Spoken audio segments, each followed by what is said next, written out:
অগাস্টের 20 তারিখে 2টা থেকে বিকাল 5টা পর্যন্ত জাতীয় সংসদের সংসদ কক্ষে এই ভোট গ্রহণ এর ব্যবস্থা নেওয়া হয়েছে। রাষ্ট্রপতি নির্বাচন 1991 আইন অনুযায়ী আজকে আমাদের মনোনয়ন প্রত্যাহারের শেষ দিন ছিল এবং বিকাল 4টায় এটা সময় অতিক্রান্ত হয়েছে। আমরা বাছাইয়ের পরে আপনাদেরকে বলেছিলাম যে দুজনার বাছাই পর্বে আমাদের প্রার্থিতা বৈধ পাওয়া গেছে। তাদের ভিতরে কেউই মনোনয়ন পত্র প্রত্যাহার করেননি। সেই অনুযায়ী আমাদের আগামী নির্বাচন 20 তারিখে যেটা অনুষ্ঠিত হবে সেখানে দুজন প্রার্থী প্রতিদ্বন্দ্বিতা করবেন। একজন হচ্ছেন ডক্টর অলি আহমেদ বীর বিক্রম এবং জনাব মির্জা ফখরুল ইসলাম আলমগীর সাহেব। কাজে আগামী পরশুদিন অগাস্টের 20 তারিখে বিকাল 2টা থেকে বিকাল 5টা পর্যন্ত জাতীয় সংসদের সংসদ কক্ষে এই ভোট গ্রহণ এর ব্যবস্থা নেওয়া হয়েছে।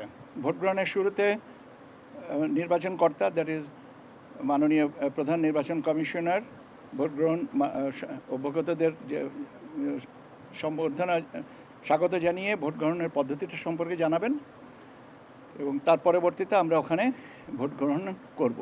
বিকাল 5টা পর্যন্ত ব্যালট গ্রহণ করা হবে। 5টার পরে ব্যালট কাউন্ট করা হবে এবং কাউন্ট করার ক্ষেত্রে আমরা জানি যে মোট ভোটারের সংখ্যা হচ্ছে 349।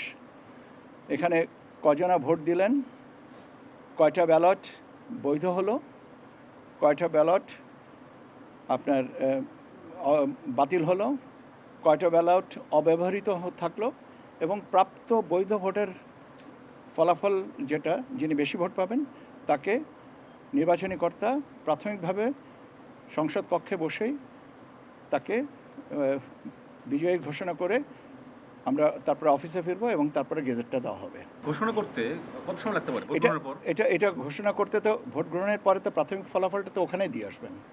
এরপরে এসে আমাদের আনুষ্ঠানিকতাটা যে গেজেট তৈরি করতে হবে, গেজেটটা পাবলিশ করতে হবে, সেই গেজেট প্রক্রিয়া করতে গেলেন এটা আসলে প্রাথমিকভাবে যে ফলাফলটা দিবেন সেটাই তো একটা লিখিত আকারে দেওয়া, কাজে এটাতে আর বেশি সময় লাগার কথা না। আর আপনি যদি আমাকে বলেন যে 30 মিনিট, আমি কোনো 30 মিনিটও বলবো না, 5 মিনিটও বলবো না, আমি বলবো যতটুকু সময় ন্যূনতম দরকার সেইটুকুই। এখন সেটা আপনারাই আমাদের এফিসিয়েন্সিটা আগামী 20 তারিখে দেখেন আমরা কতক্ষণে পারি। ঠিক আছে, রাষ্ট্রপতি কে হচ্ছেন আমরা মোটামুটি জানি এখন, কিন্তু 35 বছর পর ভোট হচ্ছে এবং মানুষ 35 বছর পর ভোট দেখবে স্যার। সার্বিক প্রস্তুতি সব মিলে এখন পর্যন্ত সব ঠিক আছে? এখন পর্যন্ত তো আমাদের প্রস্তুতি আছে এবং আমাদের প্রস্তুতির ধারাবাহিকতায় তো আপনাকে বললাম 4টা স্টেজ হচ্ছে মনোনয়নপত্র জমা দেওয়া, বাছাই, প্রত্যাহার, ভোট গ্রহণ। এই 4টা স্টেজ আছে। আজকে 3য় স্টেজটা পার হলো, এখন আমরা 4th স্টেজটা হচ্ছে ভোট গ্রহণ এবং ভোট গ্রহণের তারিখটা আমি বলেছি, সময়টাও বলেছি, কোথায় হবে সেটাও জানিয়েছি, পদ্ধতিটাও বলেছি। আমরা এখন বাকিটুকুর জন্য ইনশাল্লাহ অপেক্ষা করি। আমরা আগামী 20 তারিখে একটা নির্বাচনে যাচ্ছি, যেটা আপনি একটু আগে বলেছেন 35 বছর পরে।